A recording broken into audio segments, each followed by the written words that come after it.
that the other way? I know the bell's going off right now, though, so where are we going? We're trying to get to that classroom. We're excited to be at Career Day here at Bridgeport High School. We've got 4 sessions of around 20 kids per session that are going to come in here, and hopefully they'll have some questions for us on how we do what we do and what we do. We can instill a little bit of wisdom. So that's what we're doing. So we are designers and builders. So we design homes and we design furniture, and we build homes and we build furniture. We are also lucky enough to be on a TV show every Friday night.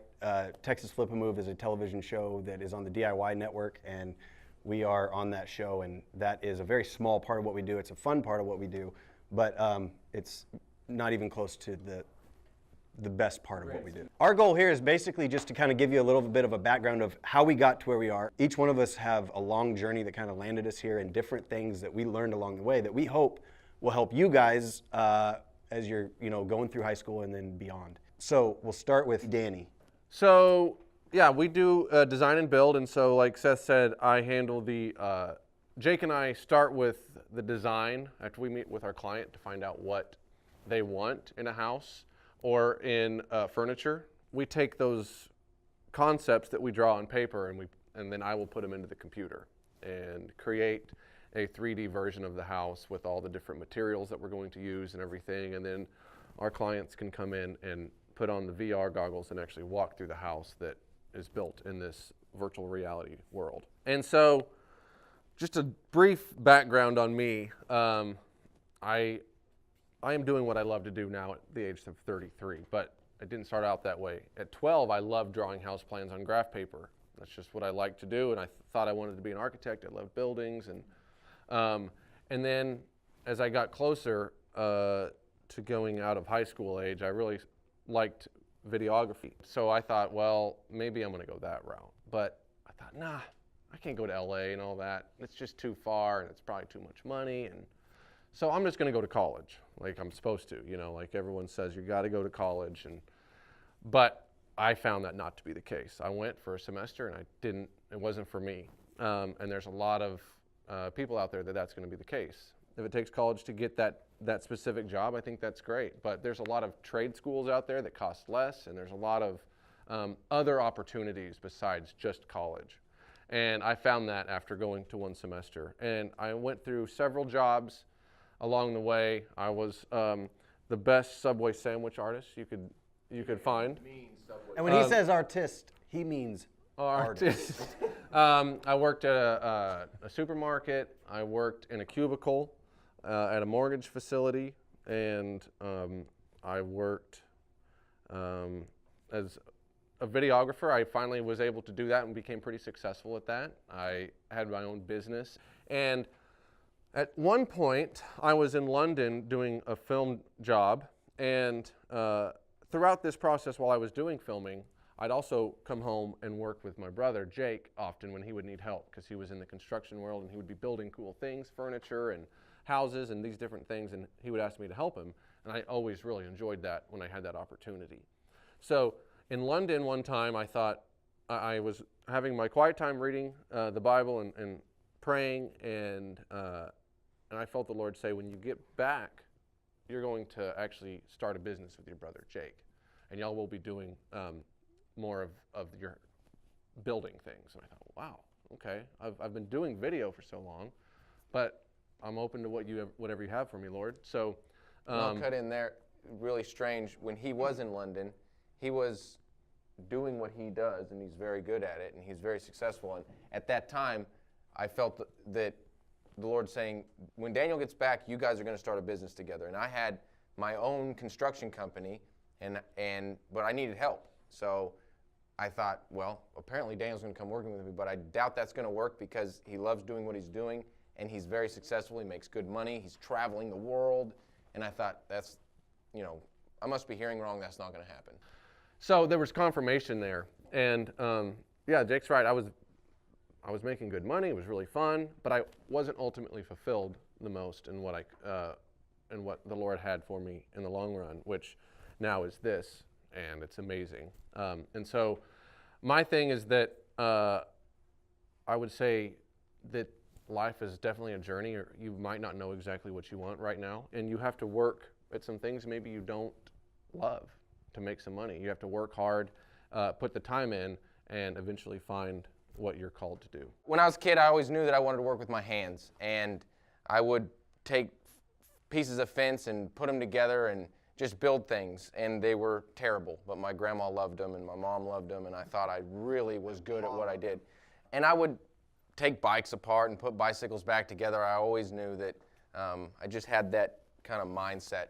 And in high school, I was, I was kind of driven towards college. And again, we're not here to say college is not for you. It's just, I think when we were in school, it was if you don't go to college, you're not successful. And so I knew I wanted to be in construction. So I thought, well, in order to do that, I have to go to college. So I went to Denver and went to get a degree for construction management. And when I was there, I actually got hired on with a construction firm that built Walmarts and Home Depots.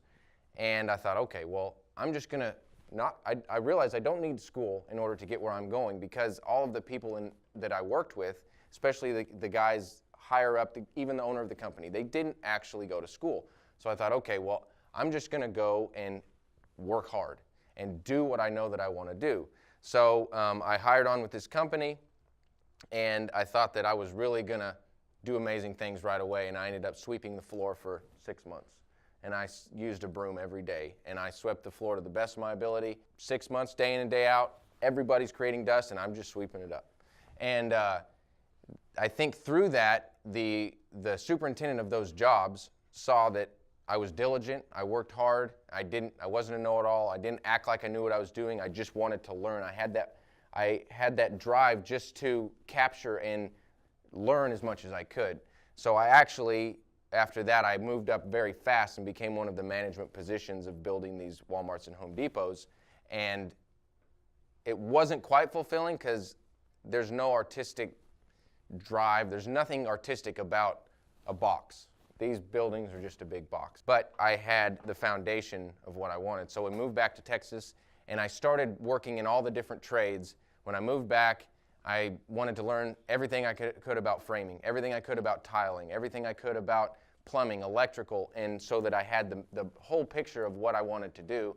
And then I ended up getting married young at 21. We had our first child. My wife graduated from this high school. I went to Decatur.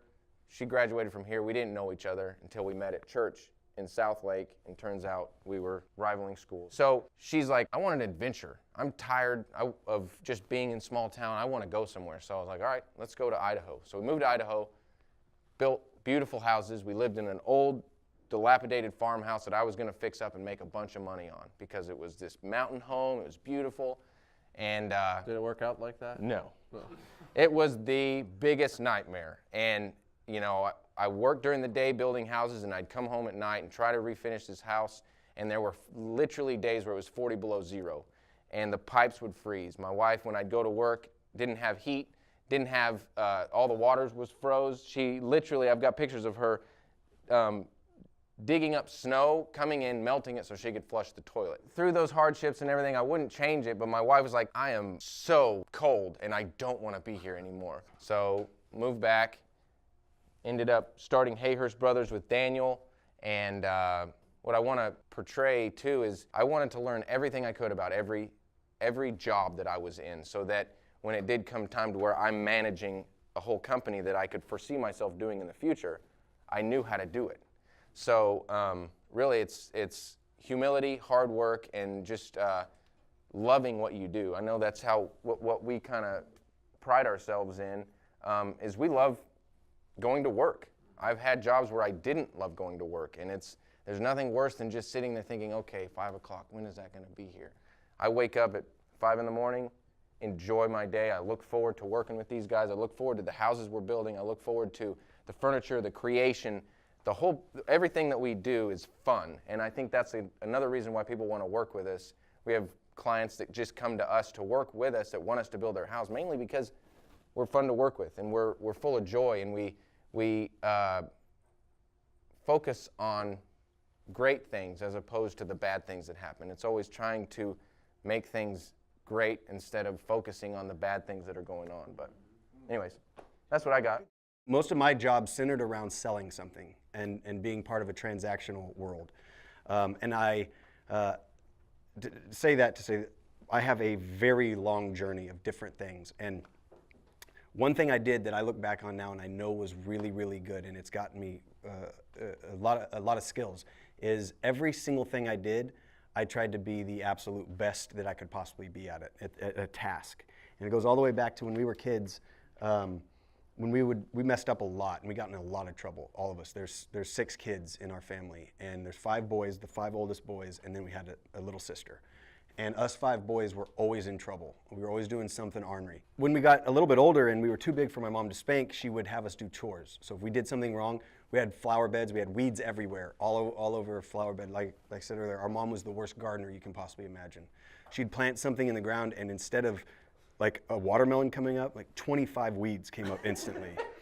And so we'd get in trouble and she'd say, go pull weeds. And I remember from that age thinking, if I'm gonna have to pull weeds, I'm gonna be the best weed puller that anybody's ever seen. It was almost an internal game with myself. And I would put in my mind, I'm entering into the Olympics of weed pulling. It's an actual event, and I will win gold. And I would pull those weeds, make sure it's done properly. I'd look over and Jake's pulling weeds, and I'm gauging myself on his speed, and I'm making sure I'm pulling weeds faster than him. I just made sure I did everything really, really well. And that was only for me to make sure inside I knew that I was being the best I could be. And I did that at every single juncture and every single job, every little task, I would do that. And what I didn't know, and what I can look back at now and know that God had me in each one of those jobs. He went before me, and he put me in these things so that I would learn a lesson, or I would learn a skill, or I would learn how to interact with people properly, or I would learn how to deal with certain personalities. So if I was there, I started realizing I'm here for a reason, right? And I'd say that's one of my things that I would like to say is for me personally, and I believe strongly in this, and I believe everyone up here would agree, that if you don't know the Lord, find him. If you know him, learn to know him better. There's nothing better that you can do for your life and the future of your life and the future of your wife and the future of your husband and the future of your children than to get in and learn who God is in your life, because he's different in everybody's life. He's going to do things for you that you have no capability of doing on your own. So you couple that with my intensity to be the best at everything I did and to learn from every single thing I took. And I started gaining this momentum, and I was good at everything I did, and I rose to the top at everything. And then I'd get bored and I'd move on to something else. And what I realized is God was moving me through this. I'm not doing right now what I thought I would do when I was a kid. When I was a kid, it's really interesting. Dan would be drawing floor plans. Jake would be fixing something outside, and I would be in the kitchen with my dad or my mom cooking. I loved cooking. And I actually, later on in life, went and thought, I'm going to be a chef. And I went and got a small culinary degree, and I ran a really nice restaurant in Oklahoma City, and I did that for a short period of time. And so I've used every single thing that God put in front of me and the tasks and the skills that I learned to do this. And when you add on that we love what we do, I wake up every morning at 5:30. And I go, man, I cannot wait to get into the office. I can't wait to see what Jake and Dan and Paul and Joel and Jack and Kris are up to. I can't wait to get in there because it's going to be awesome today. And I wake up and I say that whether I'm tired or not. My circumstance doesn't determine my attitude, right? I think that's really important. As I have a 15-year-old daughter, and I tell her that all the time. She reacts to everything. So she's given all of her power to other people. Her friends have power over her because if her friends say something that she doesn't like, she reacts to it and it ruins her day. Why would you give your ability to enjoy life to somebody else? Take it on yourself. Know that Christ is actually your joy, your well. You go to that well, you pull water out of it. Christ is your well. And when you don't give other people the ability to react to how you feel, your circumstances don't dictate your actions and your attitude, you cannot be stopped. You literally, there's nothing anybody or any set of circumstances can do that's going to determine your happiness or your fulfillment. I started working. I just did sort of small tasks. I would go get groceries, or I would clean up around the shop, run errands, stuff like that. And I would work until I built myself up a value. And after a couple months, I went and I met with Seth, and I said, I've enjoyed working here. I've learned a lot and it's been great, but I need to make money. If you can't pay me, that's fine, but I would prefer to work here than have to go flip. Be a sandwich artist. Yeah, be a sandwich artist. That's pretty much it. Just find your value. And if you can't find one, just make your own value. So. Good, Jack. Quick story, we had filming one day, and usually we'll tell Jack, look, this is what we'd love for you to do today. We'd love to give you this task, this task, this task, this tag, and we'd love to get you to get it done that day. One morning, we always have our morning meeting in the morning at 7 a.m. Jack's always punctual, always got a good attitude, but one morning we didn't get to have our meeting because we had to be in Cisco, which is a long ways away to film, and we get back, and Jack worked all day long, cleaned the shop. We come in and he's dusting. He had no idea how long we were going to be gone, so we just come in and he's working and he'd cleaned everything. And to me, that work ethic was what really, and his humility was what in turn made us want to hire him. Can I stand up when I talk? Yeah. I like to see everyone. I'll start with what I wanted to be when I was a boy. My family had a farm, Century Farm, just meaning that had been around for 100 years. It's just passed down both sides of my family. So that's what I wanted to be, a farmer in a small town. I told my mom, I want to walk into a grocery store and they say, "Good morning, Mr. Johnson." And that's what I wanted to know the people around me. So that's what my dream was, but just real quick, I'll list all the jobs I have had. And some of these were mainline jobs, like my full-time jobs. Others were part-time. Others were, I'm doing 2 of these jobs all at the same time. But I was a bus boy, I was a gas boy, a telemarketer, a lawn boy, and then I finally got to my dream. I moved to Minnesota. I became a farmhand for my uncle. Through hard work and diligence, I became the farm manager.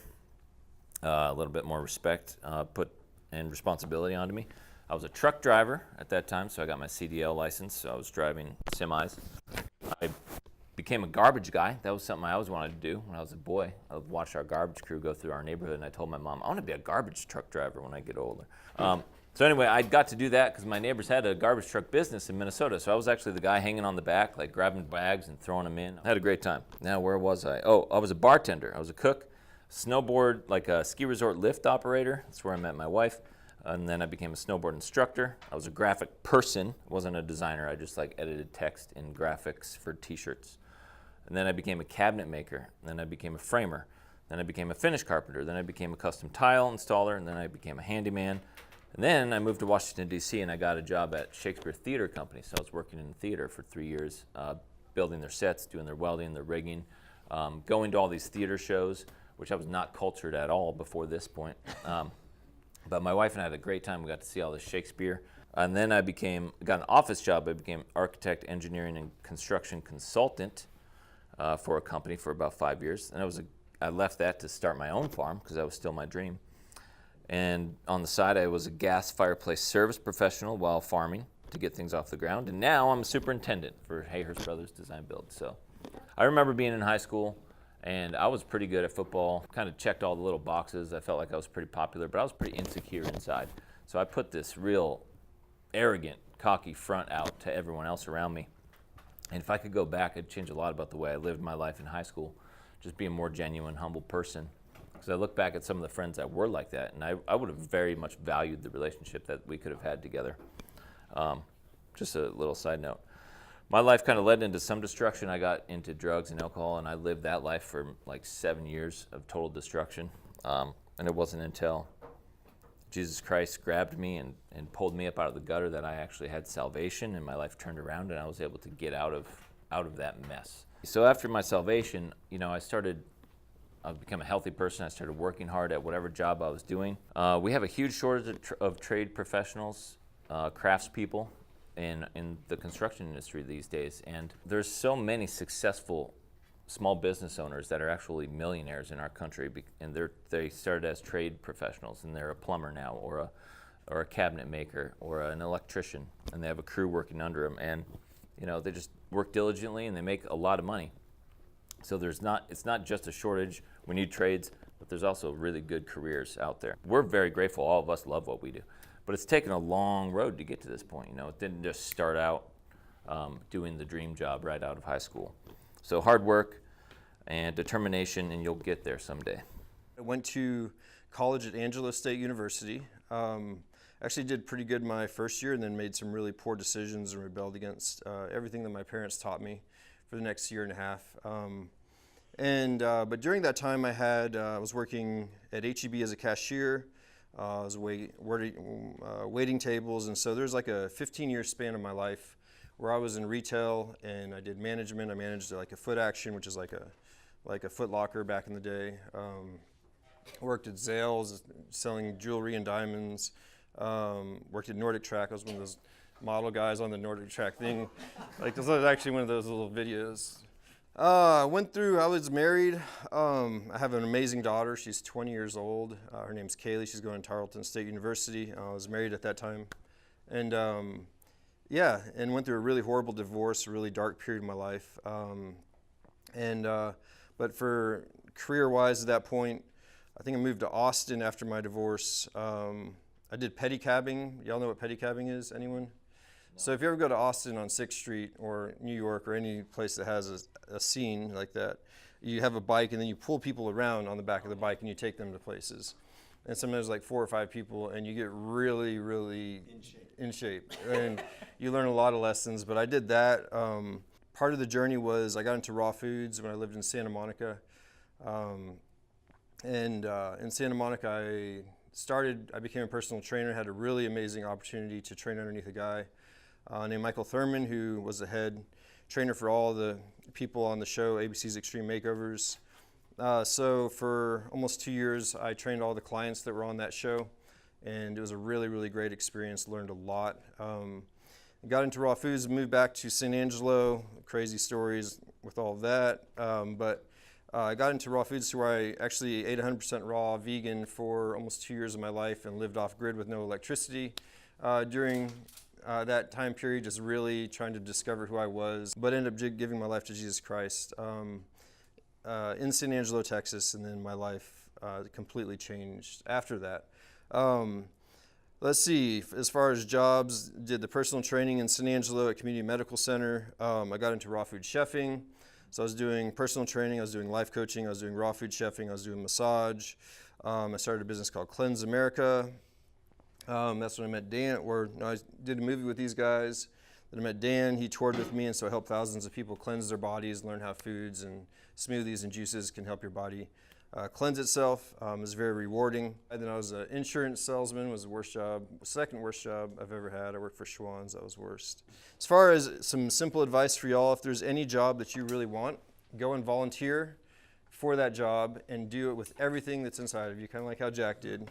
But when I started working with these guys again, I literally came and said, hey, I just want to help y'all build a table. Like, and I'll sand, I'll haul off the chips. You didn't know anything about making furniture. Right, and I was just, and so I was like, I just want to be a part of it, you know? And that's happened to me maybe 4 or 5 times in my life where I've literally wanted to work somewhere. So I said, hey, I'll work here for free, and I really just want to learn. And so if there's something out there that you want to do, literally go and volunteer for it. And let your heart be in the right place and your passion be in the right place, and people will see and respond to that. And the other thing is, don't let fear of what other people think of you stop you from doing what you want to do in life. I remember being y'all's age and caring way too much about what people thought about me. And I know that a lot of y'all have passions inside of y'all that are unexpressed and desires because you're living in a small Texas town and not everyone's doing the same things maybe that you want to do, so it's hard to actually strive towards those things. But this is a temporary little blip in life, and I would say just release the fear and just go for it. You'll actually inspire your friends around you to do the same thing, and a lot of growth will happen, and it'll be amazing. So high school, I was in athletics and band, and I really liked those things, but my goal and focus was in photography, so I would say, hey, I got to use a restroom to the teacher, and then go to the yearbook class and talk to the yearbook teacher and say, hey, is there any way that I could do the photography, just something? And she let me do it, and get out of high school, and I went into wedding photography just to have something to create income come from it. And I would film for the high school in the press box. I would try to work my way up the ladder. Unfortunately, the way my personality works is I want to go have fun, and I want to do these certain things. I want to travel and do this stuff, which is fine. But if you just have that focus like right out of high school that you already, if you know what you want to do, and hammer on it and go intern, go be an apprentice, somebody find somebody that you love what they do. Like what I would do is find a photographer or an artist or something, and I really love their work. Find that person, email them, find a way to like get a hold of them. Yeah, hey, this is me. What do you do? Just tell me how do you do it. And they may kind of put it off at first, but if you bug them enough, they're gonna tell you something. It always works like that, always.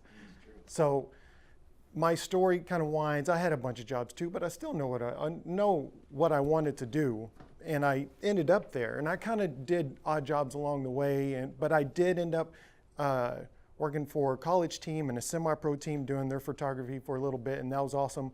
It just didn't pay the bills. So in order to pay the bills, I had to do other photography jobs.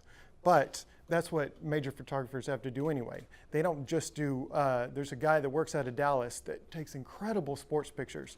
That's not his day job. He does weddings too, he does bridal pictures, he does all that kind of stuff. But he does have pictures in Sports Illustrated now, so that's pretty incredible too. So I would say, if you do know what you want to do, hit it hard right out of high school, and man, you're gonna get there.